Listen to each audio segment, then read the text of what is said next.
оқушылар, бүгінгі сабағымызда шамалар уақытлы бағдарлау бөлімі бойынша сабағымыздың тақырыбы ұзындық, масса, көлем. Осы сабақта қол жеткізетін мақсатымыз шамалардың өлшем бірліктерін ажырату және есептеп үйрену. Ал олай болатын болса, оқушылар оқулығымыздағы 26-шы бетті ашып, 26-шы бетте мінекей мынандай сызба тұр, соған бәріміз қарай қояйық. Біздер бұл сызбада не көріп тұрмыз? Мына заттардың жиынтығын қалай атауға, не деп атауға болады? Бұлар жарайсыңдар, бұлар оқу құралдары. Біздер алдынан бері таныспыз. Сантиметр, дециметр бұл ұзындықтың өлшем бірліктері екенін білеміз. Енді осы заттардың ұзындықтары қандай деген біздерге сұрақ қойып тұр. Мына жерде бірінші сызғышқа қарайық оқушылар. Сызғыштың ұзындығы неше сантиметр? Бәріміз кітапқа қарайықшы. Дұрыс, 20 сантиметр. Сызғыштың ұзындығы 20 сантиметр. Өте жақсы. Ал өшіргіштің ұзындығын қалай неше сантиметр екенін қайдан білеміз? Біздер білеміз, заттарды өлшегенде бірінші сызғыштан 0-ден бастап өлшейтін едік. Ал бұл жерде біздің өшіргіш 3 санынан басталып тұр. 3 және 8 санынан аяқталып тұр. Яғни өшіргішіміз сызғыштың дәл ортасында тұр. Бұл өшіргіштің ұзындығын қалай табамыз? Жақсы, бұл өшіргіштің ұзындығын табу үшін біздер бастапқы 3 санынан қарап, өшіргіштің соңғы 8 санынан қараймыз.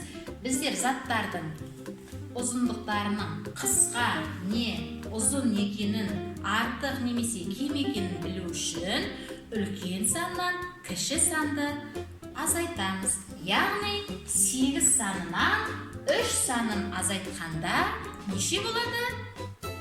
5 болады. Өте тамаша. Сонда біздің өшіргішіміздің ұзындығы неше сантиметр екен? Жарайсыңдар, 5 сантиметр екен. Яғни, міне мына аралық біздің өшіргішіміздің ұзындығы екен. Енді келесі біздің құралымыз қайшы. Кәнекей балалар, сіздер өздеріңіз өлшеп маған айтып беріңіздерші осыны. Қайшының ұзындығы неше сантиметр екенін?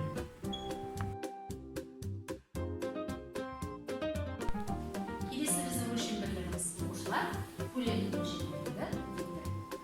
Ойлан тапсырмасын шешіп көрейік. Мына бір шелекке неше литр су сиятынын тауып көрейік. Олай болатын болса, бірінші су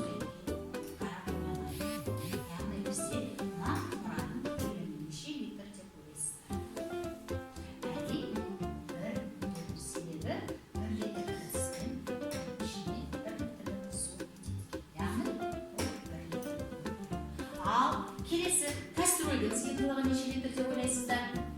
Мынандай 1 литр ыдыстан мына жерде 2 ыдыс тұр. 1 литр қосу 1 литр. Яғни кастрөлдің сыйымдылығы 2 литр. Олай болатын болса, үшінші тапсырманы өздеріңіз ойланып маған шешіп беріңіздер. Біздер бұны бойынша шешіп көріп, тәжірибе жасап жүрейікші балалар. Мында қараңыздар. Менің алдымда шелек және ыдыс тұр, су толғанымыз. Ал мұнда су жоқ. Енді қараңыздаршы балалар, екі ыдыстың көлемі бірдей ме? Әрине, екеуі әртүрлі. Біз көзбен қарағанда заттарды жобалап, болжамдап, көлемдерін айта аламыз.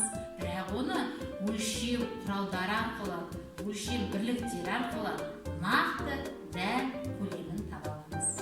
Ал көрейік, біздер мынаны неше литр шығатынын. Біздерде екеуі, яғни біздер оң қолын ұстап тұрғанымыз үлкен сияқты да, ал мынау кішкентай сияқты. Ал мына ыдысымның көлемі менің балалар 5 литр. Ал мынау кішкентай болғандықтан одан аз шығады деп ойлаймыз. Ал енді соған нақты дәл жауапты жеткізу үшін көрейік. Мынаның ішіндегі суымызды шелекке құйып көрейік. Егер осы ыдыстың ішіндегі судың бәрі осы онда біздің шелегіміздің көлемі неше литр болғаны? Кішігірім сыйымдылығы.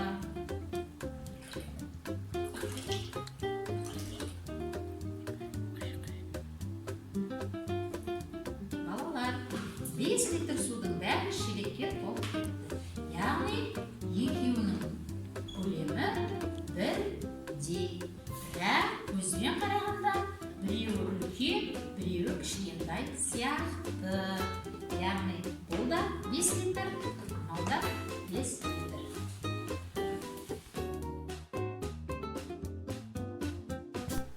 Оқушылар, бүгінгі сабағымыз сіздерге ұнады ма?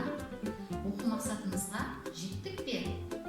Егер сіздерге ұнаса, кері байланысқа шығып көңіл күйіңізді білдіруге болады. Ал мен сіздерді бүгінгі керемет сіздердің сабаққа деген белсенділіктеріңізді өте жақсы деп